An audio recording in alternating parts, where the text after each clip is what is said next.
24শে March 2011 সাল। এটি ওই দিন ছিল যেদিন পূরণ সিংয়ের জীবন সম্পূর্ণভাবে বদলে গিয়েছিল।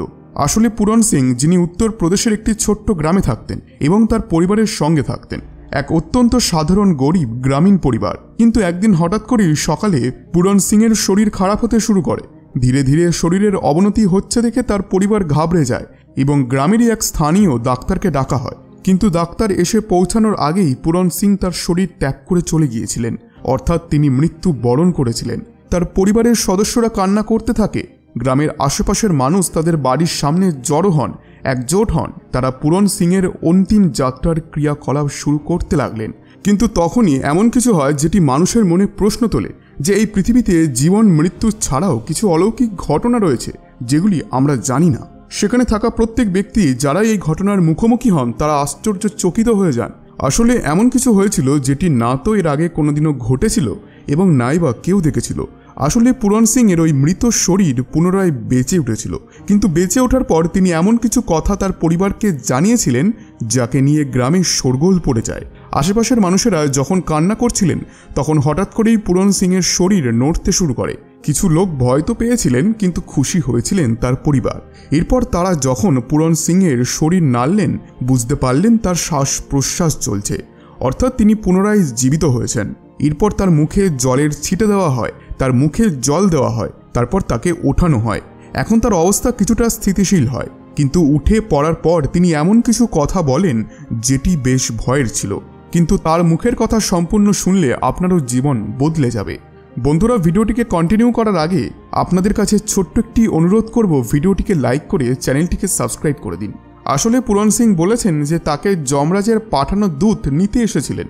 তিনি আরও বলেন যে তিনি একটি অন্ধকার জায়গায় শুয়েছিলেন। তখন হঠাৎ করেই তার সামনে অতি ভয়ানক চেহারা দুজন দূত প্রকট হন। এই দুইজন দূত এতটাই ভয়ানক দেখতে ছিল যে তাদের বর্ণনা করতে গিয়ে পূরণ সিং মাঝে মধ্যেই ভাষা হারিয়ে ফেলছিলেন। তাদের আওয়াজ এতটাই ভৌতিক এবং ভয়ানক ছিল যে যে কোনো মানুষ শুনলে তার প্রাণ ওষ্ঠাগত। ওই দুইজন রাক্ষসরূপী দূত এরপর আমার দিকে তাকিয়ে কর্কট স্বরে বলল, চলো, তোমার যাওয়ার সময় হয়ে এসেছে। তোমার এই পৃথিবীতে থাকার সময় সমাপ্ত হয়ে গেছে। আমরা তোমার এই পৃথিবীতে থাকার প্রয়োজন মুছে দিয়েছি। এবার তোমার ন্যায় হবে ওপরে।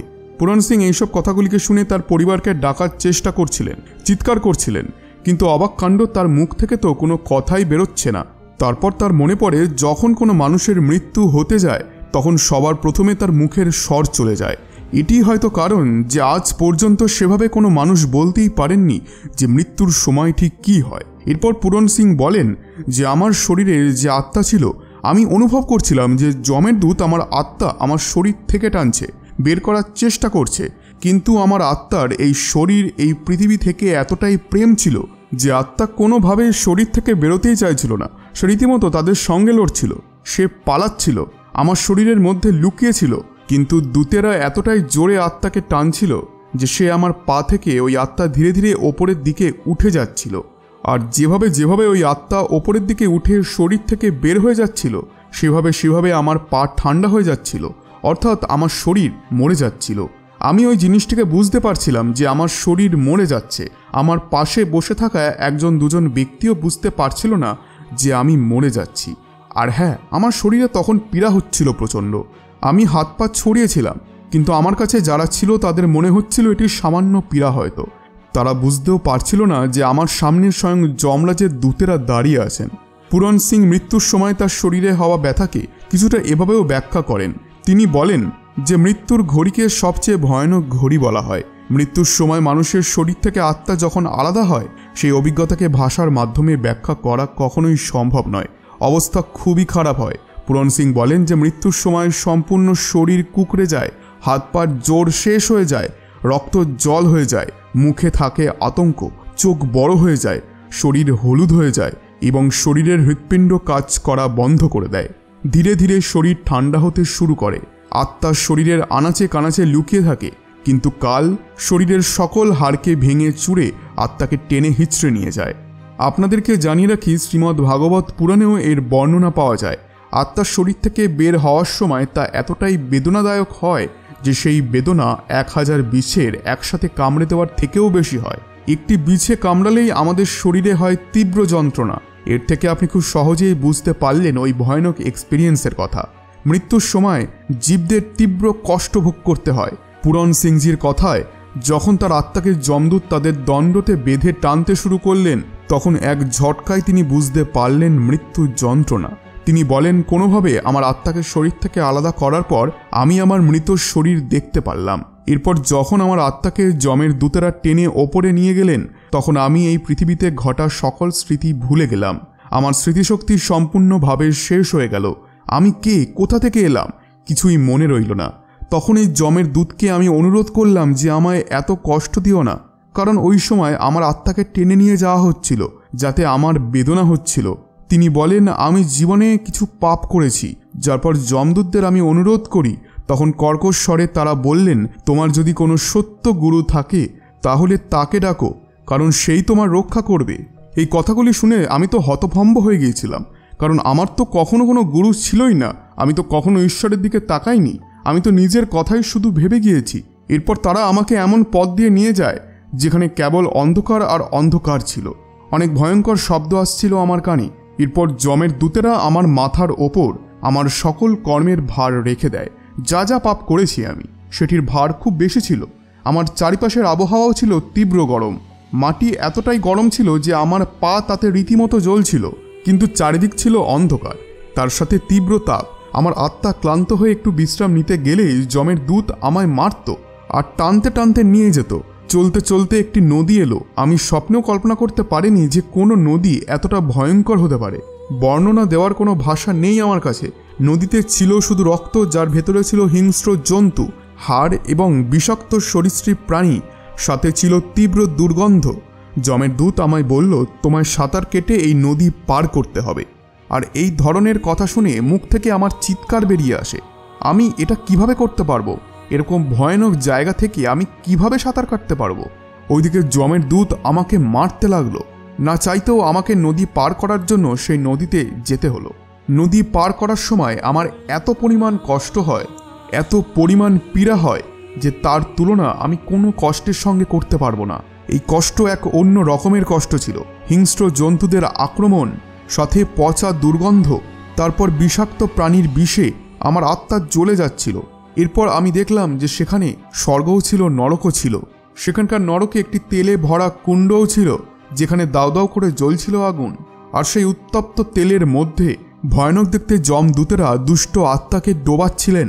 আর চারিদিক থেকে আসছিল কেবল মর্মান্তিক শব্দ, কারোর বাঁচার আর্তনাদ, আবার কেউ চিৎকার করে করে ছুটে বেড়াচ্ছে, কারোর সারা গা তেলে ভরা, কারোর আবার সম্পূর্ণ দেহ ক্ষত বিক্ষত।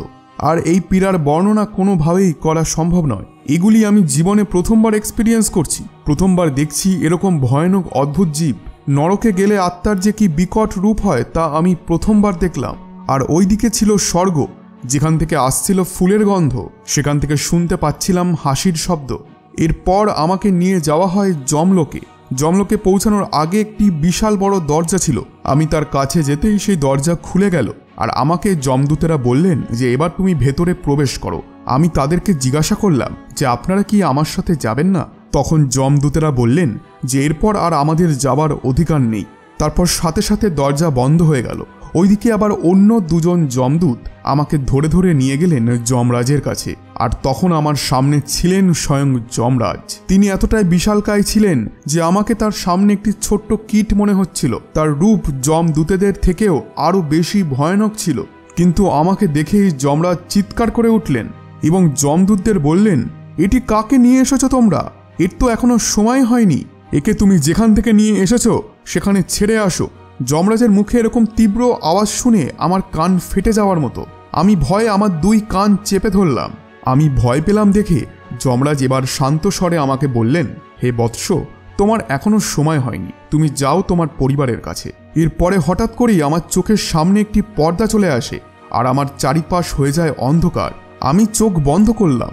এবার এক ঝটকায় আমার চোখ খুলে যায় আর আমি দেখতে পেলাম যে আমি আমার পরিবারের সাথে রয়েছি। আমার প্রতিবেশীরা আমায় দেখে ভয় পাচ্ছিলেন। তাদের মনে হচ্ছিল আমি কোনো প্রেতাত্মা, আমার শরীরে অন্য কোনো আত্মা ভর করেছে। কিন্তু তখন আমি সবাইকে শান্ত করলাম। বন্ধুরা, এইভাবেই পূরণ সিং তার মৃত্যুর পর তার সাথে কি হয়েছিল, তার মৃত্যুর যন্ত্রণা, তার শরীরের পীড়া সবকিছু ব্যাখ্যা করেন গ্রামের মানুষ এবং তার পরিবারের সঙ্গে। কিন্তু পূরণ সিং আরও একটি রহস্যের কথা বলেন, যে সেখানে স্বর্গ এবং নরক তো ছিল, কিন্তু এমন অনেক আত্মা রয়েছে যাদেরকে কিন্তু যাত্রা পথে কোনো রকম কষ্ট দেওয়া হয় না। তিনি বলেন, আমি যখন পীড়া সহ্য করে যাচ্ছিলাম তখন দেখতে পাচ্ছিলাম যে আমার পাশ দিয়ে অনেক আত্মা একটি অন্য পথ দিয়ে যাচ্ছিল, কিন্তু তাদের পথে কোনো রকম বাধা ছিল না, নাকি তাদেরকে কোনো রকম পীড়া সহ্য করতে হয়েছে। কিন্তু সেই আত্মা কারা ছিল এবং তাদেরকে এরকম অন্য পথে কেন নিয়ে যাওয়া হলো সেই উত্তর কিন্তু আমার কাছে নেই। তাদেরকে কোথায় নিয়ে যাওয়া হলো সেটিও আমি দেখতে পাইনি। আর আমি এটিও লক্ষ্য করেছি যেসব আত্মা স্বর্গে ছিল তাদের মধ্যে কিছুজন বিচলিত ছিল। এখন এর বাইরেও হয়তো কোনো রহস্য আছে যেটিকে আমরা এখনও বুঝতে পারিনি। হয়তো স্বর্গ নরকের কনসেপ্ট ছাড়াও আরও কিছু রয়েছে এই জীবন মৃত্যুর চক্রে।